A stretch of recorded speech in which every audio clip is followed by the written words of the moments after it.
Think think of how difficult it would be to get 10 million people who have never heard of epilepsy, who are at risk of contributing to this stigma, to show up to something like that. It can't be done. But a movie on a major streaming service could very easily and very reliably generate that. And so I wanted to make this short film about a boy with epilepsy who's so desperate to feel like a regular kid, he goes to prom knowing that the lights will make him have a seizure. And I called it Under the Lights. And maybe we could put that in the chat if people have not seen the short film. In the website, which is underthelightsfilm.com. And so I make this short film, and it's really just I wanted to do two things. One, I wanted to replace the point of reference for epilepsy, which is hospital shows and horror movies. That's how we got here. That's why we have a stigma, I would argue. And the second thing is I wanted to prove to the epilepsy community that, there could be something out there that's positive, that's about people like us. And I was not prepared for the response. I still receive fan art and letters and such every day.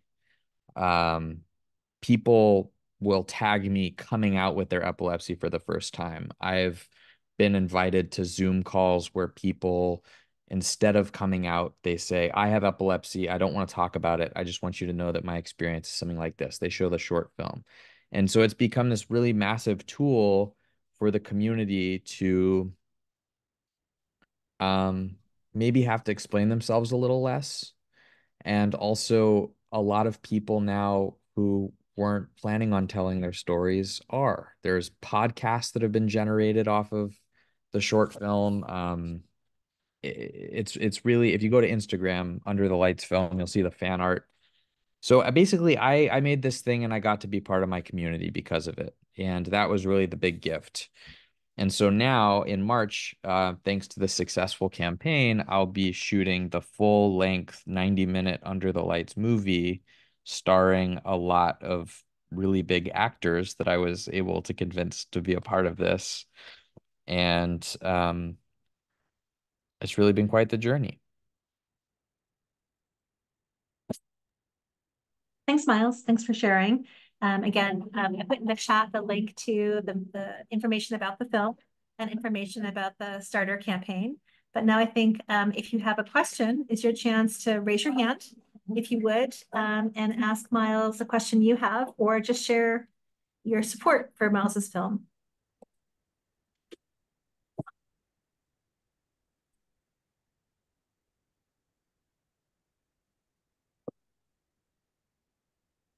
Everyone's being shy, Miles. So I will ask you a question.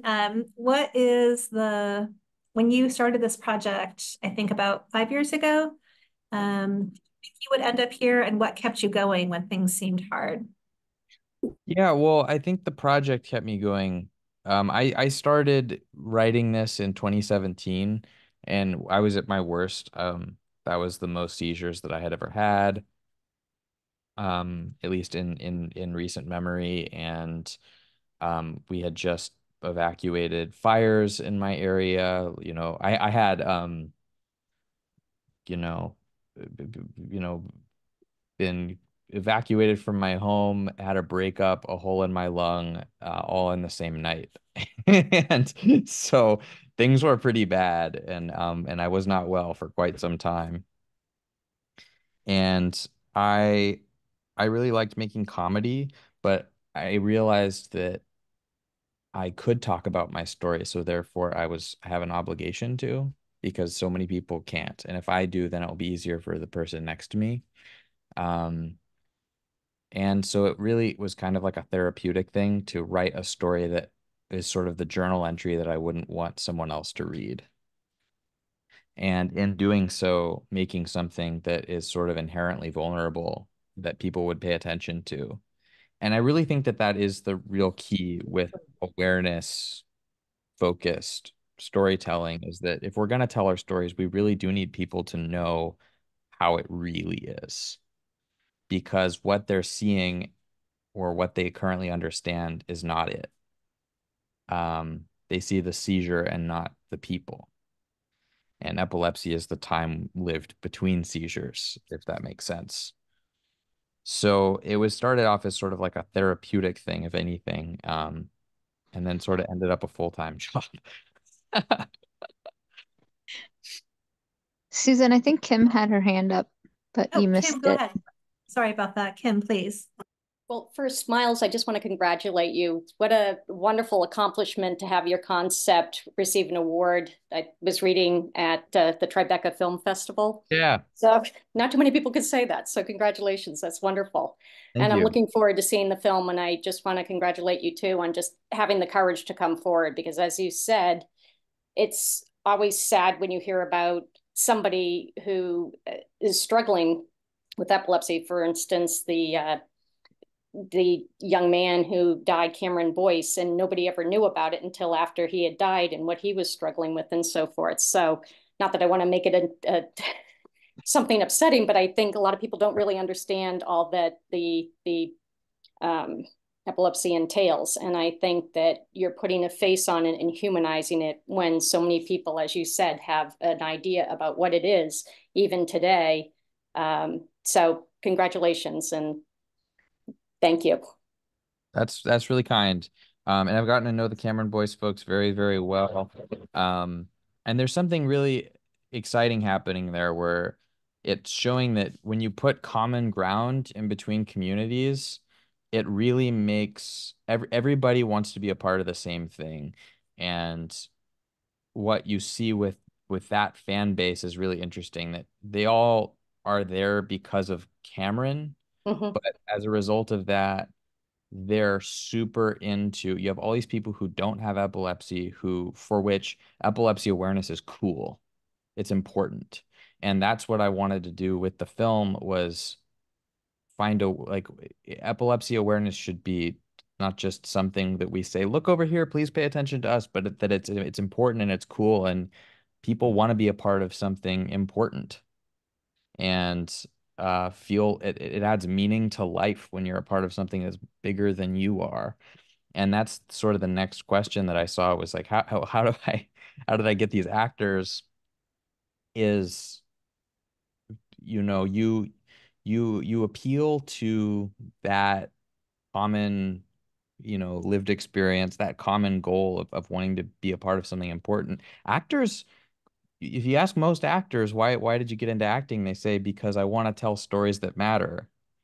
So I'm in a fortunate position where I'm sitting on a story that matters, right? Um and if you can get actors involved that are, that agree with that and then also involve their friends, why not make a day out of it, I guess is the pitch. So, but I had to change my pitch. My pitch started off as many people do with their projects or startups or art or whatever, which is please help me. Please help me. And it doesn't work. Um, Seizure, actually. Absent seizure there. What was the very last thing that I said? Could someone help me out? You were talking about Changing the the pitch. funding for, you can't just say, help me. You have to Yeah. come up with a pitch. Of realizing I'm sitting on something that's valuable and saying, well, what can I do for you? Right? Like I'm making this engine for epilepsy awareness. I have a way to reach 10 million people. Who wants to plug into it? I will do whatever I can do to help. Please use this. Use the short film. Use it at your fundraiser. Use it at your seizure first aid training. More people will show up. More people will come to the support group. 33 people showed up to talk to someone I guess you've never heard from, right? It does bring people together. And the pitch eventually, I mean, when I was really pitching hard, I was saying, listen, I'm sitting on the biggest epilepsy awareness campaign in history, and if you don't help, it's your fault if it doesn't happen. And I think eventually that worked out the best. So Thanks, Miles. yeah. Allison, I saw you take yourself off of mute. Do you have a question?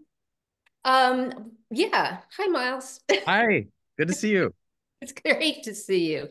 I'm just really curious, when in as far as the film and television world goes, the other group other than the Cameron Boyce Foundation that is Greg Grunberg's Mhm. Talk About It Mhm. group.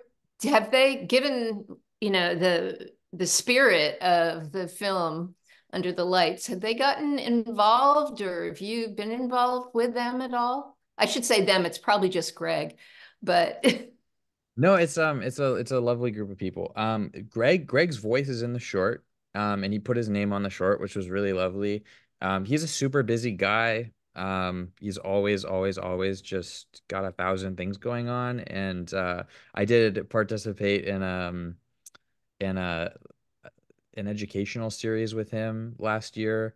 But no, he's the man's just had a hell of a year. So he's been less involved with this project, but not out of any, right. personal reason. He has a series called the Caregiver series, which honors, the stories of caregivers, which is talked about even less than the epilepsy itself, I think, which is so man's done tons of good work. Great, thank you. Yeah. Thanks, Mel. And there is a question in the chat from Emily. What was it like writing the script, developing the plot for the short film, and then turning it into a full-length film? Yeah. So, and by the way, I saw the websites in there. That's where you can watch the short film. It does hang out and live there. Um, they're two different mediums. They're two completely different mediums. One's like a vignette, and one we're programmed to want certain things from it. We want character arcs, and we want, satisfying twists and turns and all of these things. And there really is a formula to it. And so it was miserable. I hated it. I feel I'm generally a pretty confident guy, but I never feel worse about myself than when I'm writing. So, I had a terrible time. I had a terrible time writing it, but um, it's just constantly going back to the drawing board and tearing up what you think is the best thing you've done until you have one page that's really good, and then you do it again, and then you have another page that's really good. And so it took a good couple of years to I believe get it right. Um, it was really important to me that the story is a few things. The feature is a lot about what it's like to try and make friends when you have epilepsy, and the parent-child dynamic, and how that's not easy on either of them. One side's trying to grow up and have autonomy that is maybe too dangerous, and one is trying to put safety over that autonomy, and in a sense they're both right. And I think a lot of parents can relate to that, and so I wanted to create sort of that universal common ground. A lot of parents can understand that, whether they deal with a disability or not. And another thing that was really important to me in the feature is that there's no school bully in this story. There's no character that comes out and is just like outright evil, because I don't think that that's where most stigma comes from. There are school bullies, and there are people who commit like true social terrorism, the kinds of things where kids wake up and they find a video of them having a seizure on Instagram. Totally unforgivable. But most stigma, where I think it comes from, is well-meaning people who are not equipped to do the right thing. They're too afraid. They don't have, the emotional availability for it. They are afraid to ask the right questions. They don't know what questions to ask. And so they say something stupid, or they do something stupid, or they say something mean that they thought was funny. All of these things are stigma.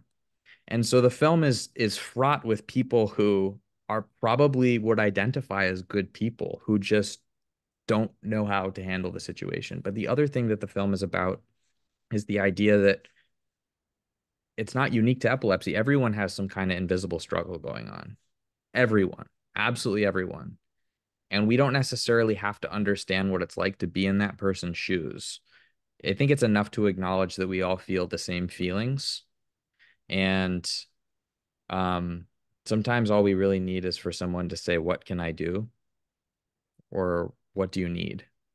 Um, and that's sort of the crux of the full movie.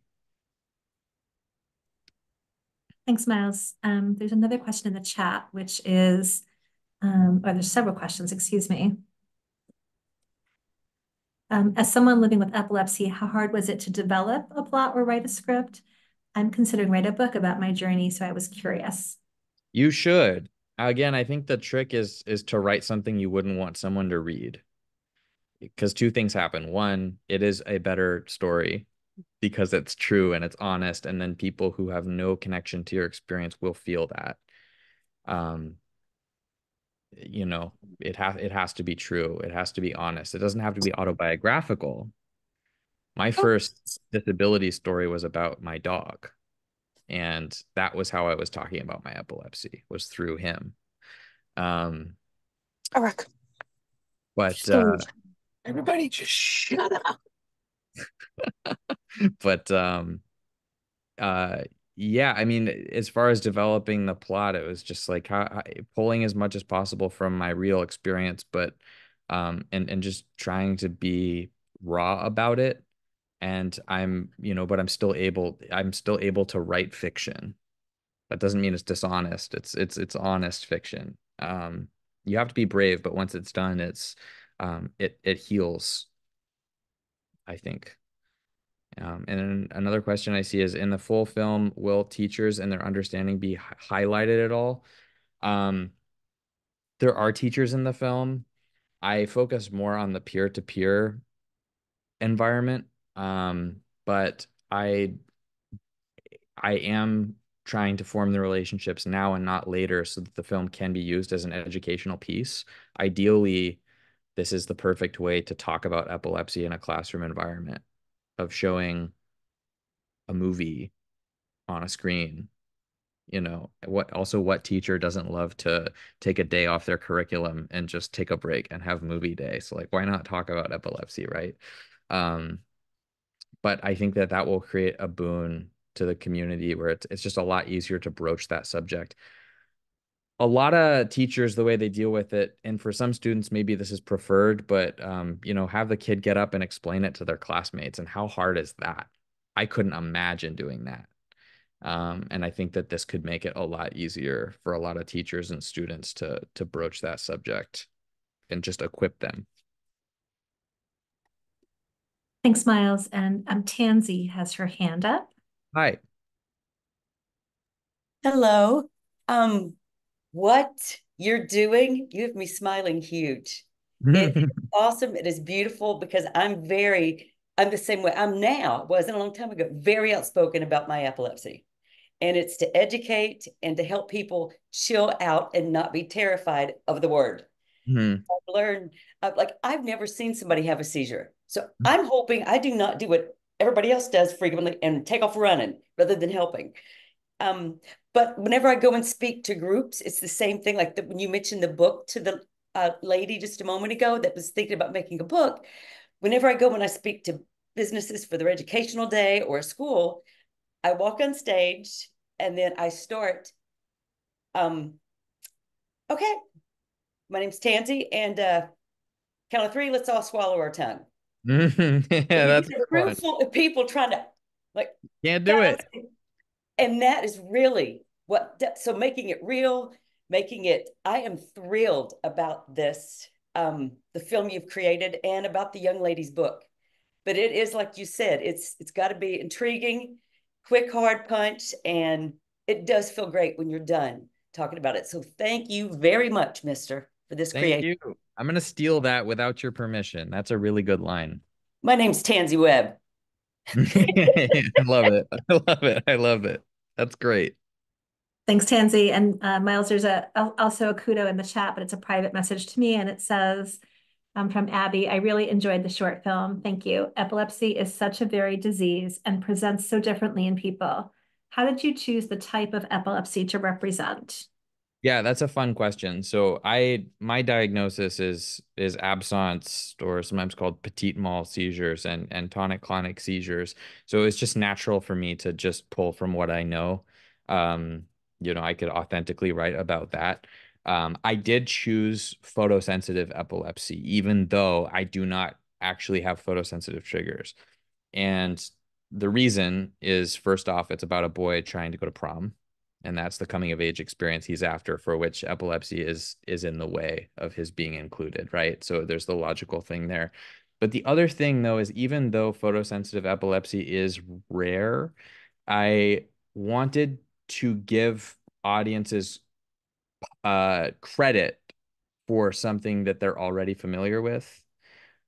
in a film about living with epilepsy, you're putting forward a lot of information about this inside invisible world that they will be totally unfamiliar with.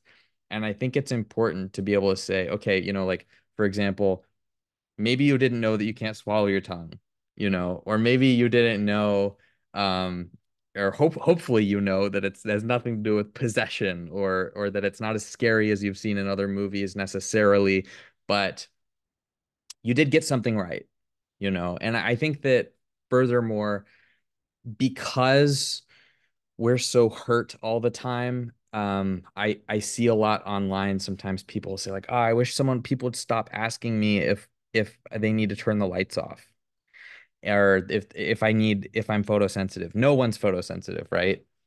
But for those people that are, it is really important. It's a matter of safety. And so, for me, like, if someone asks me, are you photosensitive? Oh, I can turn the lights off. I go, like, part of me goes like, ugh, ugh, they got that wrong. But it is one of the ways where an unknowing member of the general public means well and is trying. And I don't think it's good to give that a slap on the wrist. I think it's good to reward that. Um, so that's that's the diagnosis of the character, with general triggers: stress, sleep, food, the things that are more common amongst the 40 something different kinds of epilepsy. Thanks, Miles. And we're just about at 7:30. There's one final question in the Yeah. chat, which is, what are some action steps that you hope people who watch the film might do after they watch the film? Yeah, I mean, at the bottom, we're gonna have, a link for resources on epilepsy. I really hope that organizations will take up the charge to use this, to get people in the room for seizure first aid, in the room to learn about epilepsy in a fun and engaging way. We'll use this for fundraisers. Movie night can easily sell tickets for epilepsy organizations. Um, but I think the general one is just empathy. Is I hope that when people walk out of the room, a very subtle subconscious thing happens where the next time they meet someone in real life who has seizures, they think of how they felt about the main character and not necessarily the thing they saw in a 911 hospital show. And I think that alone will make a great deal of difference. Um, and that is on them, right? You can't teach that. And so that's the whole reason for doing it. So I really hope that everyone will go watch the short film, and say hello. That's at underthelightsfilm.com. It's also on YouTube, and you can also go watch the Tribeca pitch video there, which was a lot of fun and terribly stressful. But it was really great to meet all of you. So thanks for coming. Miles, thank you. And if people want to follow your journey, they can obviously go to underthelightsfilm.com. Is there a newsletter or a social media channel that would be a place where people could more easily follow your next Yeah, steps? I'm at Under the Lights Film on Instagram and Facebook, which is where in Instagram especially, where you can see the fan art and all of that, um, which I highly recommend. It's very moving, and you can put your email in. There's a pop-up on underthelightsfilm.com, and then from there you'll get updates about the feature film and when it comes out and all of that. So definitely put your email in there, and we'll see you at the movies. So for those of you who came just a few minutes after we began, Miles had a fundraising goal, which was set to make sure that he's able to launch the next step into the full feature film. And he was able to meet that goal today.